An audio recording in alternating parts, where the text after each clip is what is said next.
Hello. I am sick and tired. Not of the state of the world, but of quite literally. I'm sick and I'm tired. I have a sore throat and I'm sleepy. Uh, and I decided that sick and tired was a good state to make a very heady sort of a video in. It's because I make good decisions. I make good decisions. So normally I'm a pretty pragmatic type of a person when it comes to politics. I prefer to talk about like policy proposals and what are we gonna do. I'm not big into the sort of higher minded philosophy stuff. But recently I've been getting sort of into the weeds and into my own head a bit and getting more philosophical-y about some stuff. And the theme the theme of today's video is time and time travel, but not really time travel. Metaphorical time travel. The most fun kind of time travel is no, I don't like that. I don't like being forward. The most fun kind of time travel is metaphorical time travel. So, where do I start? The degrowth movement. The degrowth movement is an environmentalist movement, and it's somewhat controversial. Um, and we're not even going to get very into the controversy today. We're going to talk a little bit about what I think is kind of a contradiction within the degrowth movement. For better or for worse, it's kind of a contradiction between what I call presentism and long-termism. Okay? The degrowth movement to me contains two major claims. All right? The two claims are: one, our environment has very clearly defined, strict limits, and we cannot surpass those limits. It is bad and dangerous to put too much carbon into the atmosphere, to use too much of our topsoil. And so, for future generations, put a big asterisk in that, for future generations, it is important that we cut down on maybe not consumption per se, but on growth. On growth. Depending on the scholar, sometimes they'll say we need to consume less. Sometimes they'll say we need to have fewer children. Other times they just kind of say that we need to consume differently. Cards on the table. I'm kind of a pro degrowth person. I'm not a degrowth critic, and so I kind of think that what degrowth really calls for most of the time is a redefinition of what we want from the economy, what we want, less meaningless consumer objects and more stability, more healthcare and housing and so on. This is distracting. This is distracting. You need to look at me in my face. Okay. So, what they do, the contradiction, right? The contradiction inherent in them is, on one hand, I think they are calling for a sacrifice in the here and now for the sake of future generations. That's what the environmentalism in general kind of tends to do, right? When you're asking somebody to be an environmentalist, you're asking them to care about what happens after they're dead, especially if you're asking, like, maybe if you're asking me to be an environmentalist, I'm young enough that maybe it'll affect me personally, right? If you're asking my parents or my grandparents to be an environmentalist, you're asking them to care about something that will never personally affect them. It will only affect their children and their grandchildren.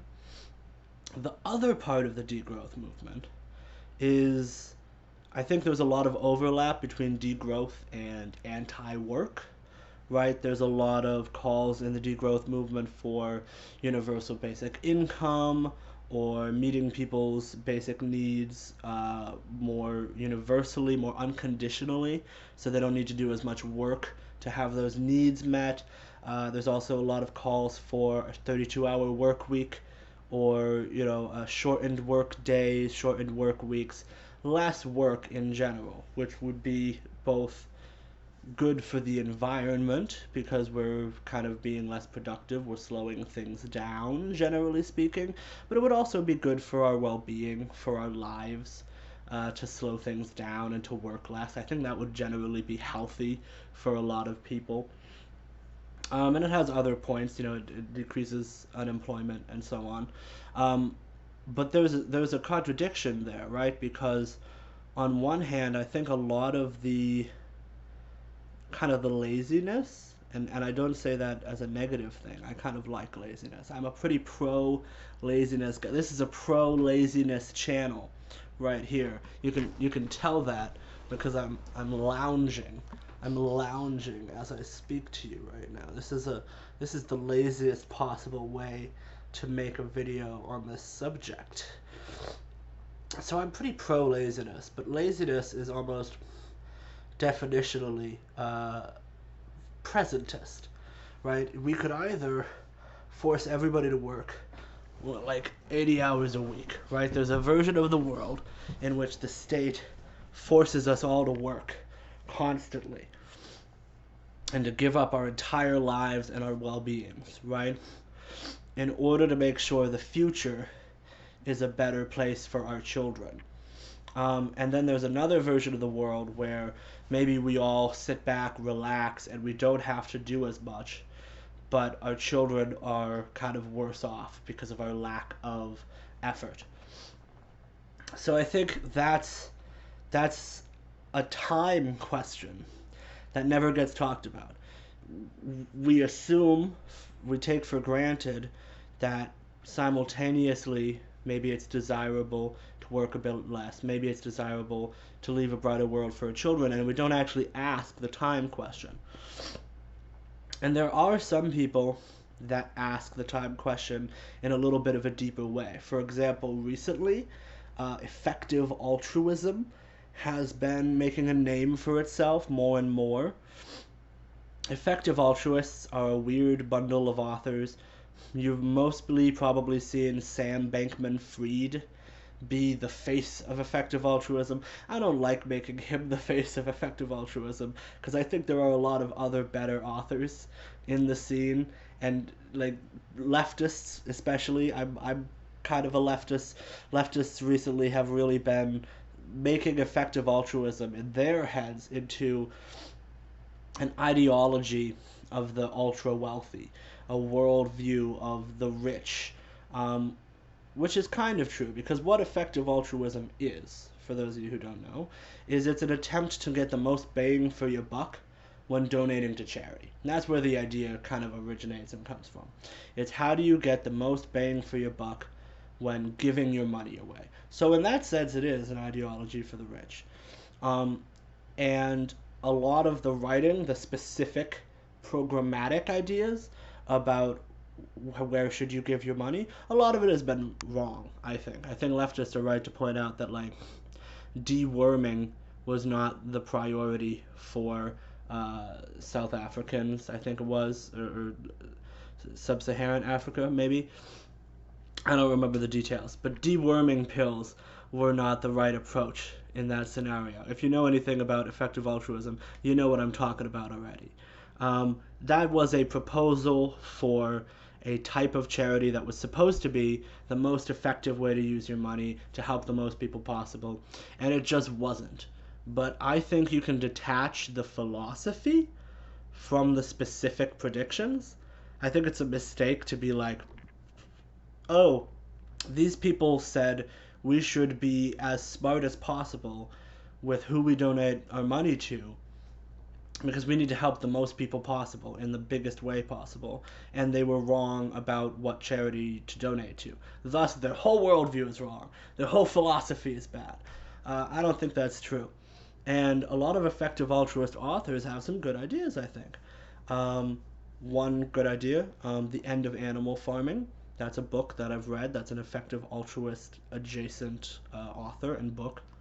And that is about gradually shifting away from animal agriculture. So that, for me, that's a win. It's a good book. I like that book. I think it does some good moral philosophy in that book. And then there's long termism, which is really the subject of why I bring up effective altruism in this context. Long termism is a worldview that says that why are we focusing on here and now? Why are we focusing on what does the most good in the short term? We should be focusing on 100 years out. We should be focusing on what does the most good for the future of humanity. It's long term. Um, and I think that that is just true. I I think that that's pretty difficult to disagree with. That from a moral standpoint, we should care about what happens in the future.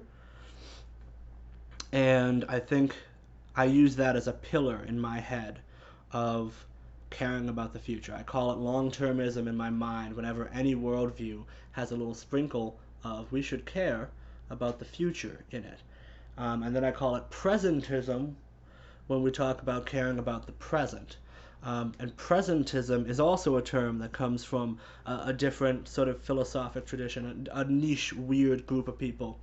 Presentism, I take that from anarcho nihilists. So, anarcho nihilists are a group of anarchists, hence the prefix anarcho, obligatory anarcho prefix. Um, they are critical oftentimes of protest movements and of the demands that protest movements make on the individual. They're not very big fans of being swept up in a revolutionary movement and having to spend your whole life like fighting for the revolution, only to then be left, probably, most likely, without any revolution taking place and with your life having been squandered in this aim. They kind of see the revolutionary left as a part of statism, a part of collectivism, and something to be rejected as an anarchist. And as a result, they are typically pretty lazy. Pretty lazy. And as I've said before, this is a pro laziness channel. Um, and their philosophy, they end up kind of being anti the future a lot of times. They end up rejecting the future because they say the future is something that we build up in our head, that we create this imaginary image of the future, like the revolution, something like that. This imaginary future that we work towards, and as a result, we squander away the present, right? So I think that philosophy is kind of the epitome of caring about the present. Um, so that's the contradiction inherent to degrowth. And I think you can see the spectrum I've built there. From caring about the present on one side, stop being blurry. Caring about the present on one side to caring about the future on the other. Right? And there's more to talk about. YouTube is so good. Oh yeah. So now I'm going to talk about some other issues that kind of fit on that spectrum, right? One of those issues is the right to be forgotten.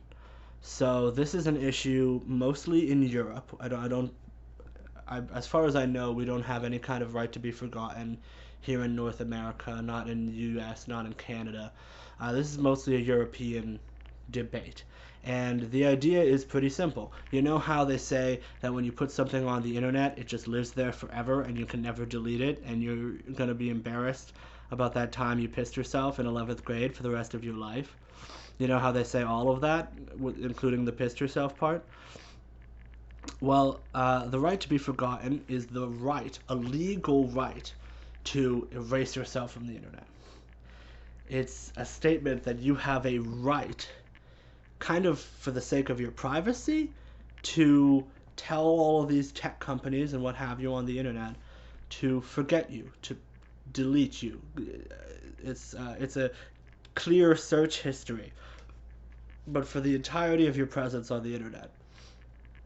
And it's a highly contested right, because of course it is. And it's something that it grinds up against the usual journalism debate of the public's right to know versus individual privacy, right? But it's also deeper than that because, in a way, you're going to war with your past self. Your past self posted something, and now you regret it, and your future self is now taking precedent. Your future self gets to decide how you're seen, not your past self. So that's another issue that I think is kind of a war against time. Um, Another issue, right, that I think is kind of similar is sunset laws. So this author Philip K. Howard that I'm a fan of, he writes about sort of the accretion of law over time. He calls it the rule of nobody. He says that lots of laws are written by politicians only to be forgotten about and to not be removed, and then decades later, some lawyer pulls it out as a legal excuse in some case out of nowhere, and people didn't even know it was on the books, but it's still a law, so it gets applied and it gets used. And even when they don't get applied, it's usually just bureaucracy and paperwork and needless accretion of laws. And they exist not because anyone voted for them, at least not in the last 100 years. They exist because we forgot about them. They exist literally because somebody 80 years ago thought this law had a purpose, and even though it doesn't anymore, nobody's been paying attention enough to do anything about it. So sunset laws would remove these old laws off of the books. They would sunset them. They would let them die finally. That's another area where what we're effectively doing is the past is coming back to bite us in the butt here in the present in politics, and that is a problem in law in general, right? Because we have a constitutional order, right? And one of the things that I kind of messed up my head for a bit was I was trying to think about whether it should be easier to change the Constitution. That's a debate. Some people believe that it should be much easier to make amendments to the Constitution because right now it's next to impossible. It requires, I believe, 2/3 of both houses, so that's the Congress and the Senate, and then I think it's or 3/4 of the states. So it's a supermajority of a supermajority, basically. You need multiple layers of extreme majority in order to make an alteration to the Constitution. It's kind of like when you go to save a video game, and it's like, are you sure you want to save? Are you really, really sure you want to save? They want you to be really, really sure before you change the Constitution. And the Founding Fathers did it that way because they wanted the Constitution to limit our government and to limit what a majority of people could even choose to do, right? They wanted limitations on the majority. And I think that that's a valuable thing. So it kind of begs a question, is it populism to want to make the Constitution easier to change?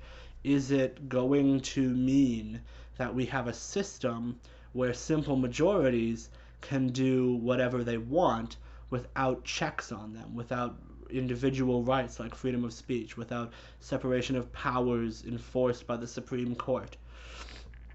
And when I was thinking about that, I was thinking about whether or not it's right to do that. But then I also started to think about, on another level, the decision was made, right? The decision to how hard should it be to change the Constitution was made hundreds and hundreds of years ago, and it's attacking us in the present now. If you want to change the Constitution now, even if the thing you want to change the Constitution for is making it easier to change the Constitution, you have to operate under a legal framework that was created by people who are long, long, long since dead. There is no way around it, unless you want to have a revolution and overthrow the government or something. Unless you want to start from scratch. So there is a legal structure set in place basically by inertia, hundreds and hundreds of years ago, that affects us in the present. So, constitutional order, the existence of a constitutional government, is itself a legal structure created by people of the past to bind people in the future. And the argument for making it still be hard to change the Constitution is that it makes things more stable and it prevents majorities from getting whatever they want in the short term. It creates long term democratic stability where minorities and majorities are constantly shifting and having to debate one another rather than a majority just dominating the legal structure and creating a country with their vision sort of set in stone for a prolonged period of time. So people from the past have basically decided for us that we are going to have this government structure for the sake of long-term stability, and we don't get a say, and that's intentional. The fact that we don't get a say is deliberate. That's part of it. That's what gives it the stability in the first place. So I don't think it's necessarily the case that either of these poles, presentism and long-termism, is like better than the other. I think it's like any other issue in politics. We have to weigh the pros and cons. But I think by making people aware that there's this spectrum of sorts operating behind the scenes that we don't even normally think about or talk about, I think that can help people to think about politics differently, and that can help people make decisions. Another example of presentism versus long termism, which I think will become much more relevant than any of the previous ones I talked about in terms of actual policy making, is contracts, right? When you make any kind of a contract, you are committing to something in the long term. You're binding your future self. If I commit to a contract that says for the next 20 years, I'm going to do what you tell me to do. If I sign that, I'm binded for a long, long time. And this has been relevant in politics recently.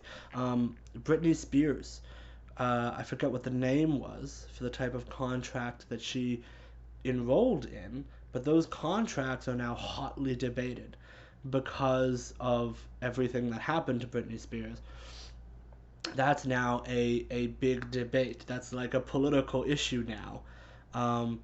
And that's an issue of freedom of contract versus freedom from contract. Right? Libertarians tend to believe in freedom of contract. They tend to believe that you, as a voluntary individual, should be able to make whatever contracts you want, sign whatever contracts you want. Even if you want to sign yourself like into slavery or something, which you would think would be anathema to a lover of freedom, they're like, no, you have the freedom to make yourself unfree if you want to. If you're stupid enough to sign yourself into slavery, go for it, they say. On the other hand, on the left, people tend to be a bit more contract minimalist, contract critical, you could say, both with Britney Spears' contract and with like marriage contracts, for example.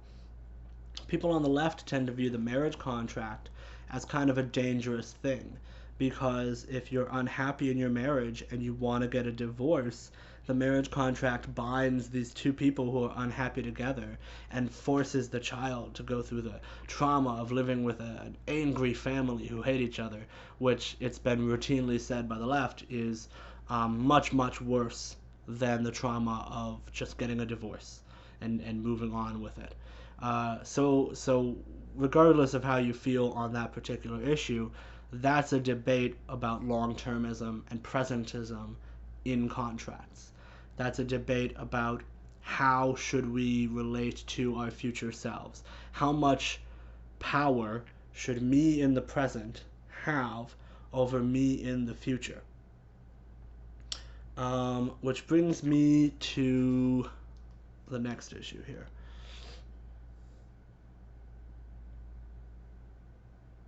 Yeah.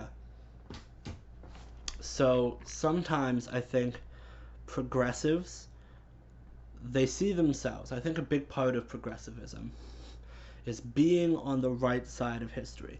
what they do is they look back at Martin Luther King, for example, or some movement like that, and they look at how the legacy of segregationists looks to us now today, how bad those people were, and how like disgusted we are with them. And they say, I don't want to end up those people. I don't want people to look back and go, ugh, you believed that back then? And then you have to just kind of make up like, well, a lot of people were believing it back then. We didn't think of things the same way. They want to be on the right side of history. So I think sometimes they try to get ahead. Try to get ahead and think with technologies that don't really exist yet. Um, this is a bit of a sensitive topic and a complicated issue, and I have mixed feelings about it. But let's look at a couple of examples. Um, I think like plastic surgery maybe is a good example. Hypothetically, in an imaginary version of the world where the technology is very, very advanced, and you can become whatever you want, you can look however you want, no criticism of plastic surgery would be made. I don't think. I don't think if you could be whatever hot person you wanted to be very easily and very cheaply, I think people would probably just slowly shut up about oh, you need to be natural, you need to be comfortable with who you were born as. I don't think anybody believes that when the chips are down. I don't think anybody believes in this naturalness stuff when the chips are down. I think they say that. They say they believe that. And what they really mean is, what if you accidentally make yourself uglier? That's what they really mean. And so sometimes I think on the left, we think about social issues and we think about political issues and technological issues with a level of technology that doesn't quite exist yet. Like sometimes we even will talk about like post scarcity, maybe. And I think maybe it's debatable how much we could automate now, how much leisure we could create in the modern world now. But I definitely think we'll be able to create more leisure in the future. And I think some people start there. They look and they ask themselves, in 50 years, when the robots have come for all our jobs, what kind of a utopian world could we build then? And then they start thinking about that and they start integrating that into their present worldview. So I think it's important to keep in mind that we're not in the future yet, right? Uh, Maybe being right doesn't always need to be being right based on the ideas of the future. Maybe it can mean being right for people right now. What is right for people in the present moment? Um, and I'm not gonna weigh in on that on any particular issue. I think maybe just let that sit, linger on that, ask yourself, where are we at with this issue in the present? On whatever issue it is, ask yourself, are we in a place technologically where we could do what I'm saying we can do? Um, yeah, that I think that covers basically all of it. I think the last issue I wanted to talk about was trusts, because the degrowth movement has a lot of reclaiming the commons. That's a big issue. And then I'm going to blow my nose. uh, the reclaiming the commons is taking natural resources, usually, but it can also be other shared resources. Wikipedia is considered a commons a lot of times in the literature. That's a more modern example where it's not really a business, right? Wikipedia doesn't make money, really. People contribute to it freely and take from it freely, and there's a non-profit structure which you have to donate to that allows it to exist, that allows the infrastructure to exist. But most of the stuff of Wikipedia is contributed voluntarily and freely. But most of the time, if you're like a free market libertarian and you're talking about voluntary free interactions, you're talking about business interactions in the marketplace. Wikipedia isn't that. It's its own other separate thing, right? And so one form of commons a legal mechanism for creating an institution that is neither the state nor the market is to place something in a trust. And a trust is for the long term. A great example is for affordable housing. There are housing trusts, and I don't think people think about them as a form of long termism, but I think they are, because when you go to an affordable housing trust, the way that it works is they make a legal requirement of you when you live there that when you sell your house, you're not going to sell it at too much of an upcharge. In other words, they enshrine through law that all of the housing in this trust is not for making money. You're not there to build it up, or improve the house in some vague way, or hope that the housing market in general improves and that just naturally improves the value of your house, and then sell it for more money, make a profit, and then get out. They are explicitly saying that is not what this housing is for. This housing is supposed to be affordable in the long term.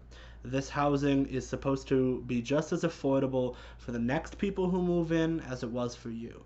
So, for the sake of the next people who move in, you're choosing to limit your ability to profit off of this. And I think a lot of people, me certainly, would be like, oh, hell yeah, I would gladly forfeit the opportunity to profit off of my house as an institution that I bought on the market and can sell for higher value on the market. I would gladly forfeit that for the opportunity to just view my house as a place to live, simply a place to live enshrined through the generations. And that's what a trust does. That's what the mechanism does. It's a mechanism of long termism that says that it's going to actually limit the freedom of individuals on the marketplace to sell their houses in the short term, in order to make it so that in the long term the affordability of that housing is sustained. So yeah, so just in general, I think keep this in mind. Keep everything I've just said in mind, that time is invisible, and it is working its way into the assumptions of a lot of our political debates, and yet we never talk about it. I think in order to talk about it, we need to debate things like how far ahead can we as humans predict? How far ahead can we assume we know what's going to happen? How far ahead can we assume we should be able to bind ourselves? And to what extent should the future be free of us? To what extent should the future not be tied down by the past? And to what extent is it good to have long-term planning and foresight? And alongside that are some individualism, collectivism debates as well, where maybe we as individuals are short-sighted, but the state can be rational and long-term, or maybe the state is opportunistic and political, and sometimes we as individuals might have more long-term considerations. There are debates to be had there within this framework. So keep that in mind. You're gonna be upside down again. Yeah, you're gonna be upside down again now. Back to where you came from.